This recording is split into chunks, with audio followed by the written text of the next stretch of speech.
ഒരുപാട് ബിസിനസ് സ്ഥാപനങ്ങൾ പുതിയത് തുടങ്ങുമ്പോൾ ഒരുപാട് ബിസിനസ് സ്ഥാപനങ്ങൾ തകർന്നു പോകുന്ന ചരിത്രങ്ങൾ നമ്മുടെ മുമ്പിലുണ്ട്. എന്താണ് ഇതിൻ്റെ കാരണം?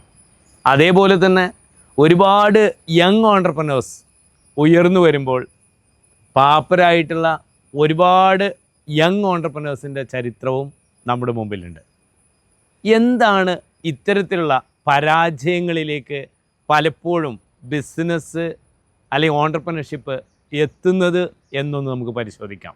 ഇൻവിൻസിബിൾ ലീക്കിംഗ് സിൻഡ്രം, എസ്ബോസ് ട്രാപ്പ്, ഗോ സ്റ്റാൻഡേർഡ്സ് തുടങ്ങിയ 13 തരത്തിലുള്ള പരാജയങ്ങളാണ് ബിസിനസ് സ്ഥാപനങ്ങളെ അല്ലെങ്കിൽ ഓൺട്രപ്രനർഷിപ്പിനെ തകരാൻ പലപ്പോഴും കാരണമാകുന്നത് എന്നതാണ് ഒരു വാസ്തവം.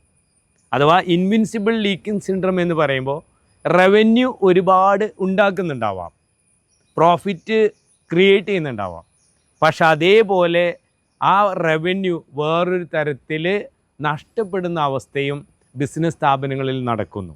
കാരണം ഇത് ചെക്ക് ചെയ്യാനുള്ള ഘോരഘോര പ്രഭാഷണങ്ങളും സിസ്റ്റങ്ങളും ഒക്കെ ഉണ്ടാകുമ്പോഴും അതൊന്നും പ്രോപ്പറായിട്ട് മാനേജ് ചെയ്യുന്ന സംവിധാനങ്ങൾ ഇല്ല എന്നതും അതിനനുസരിച്ചുള്ള ലീഡർഷിപ്പിലേക്ക് ഓൺട്രപ്രനേഴ്സ് എത്തുന്നില്ല എന്നതുമാണ് ഈ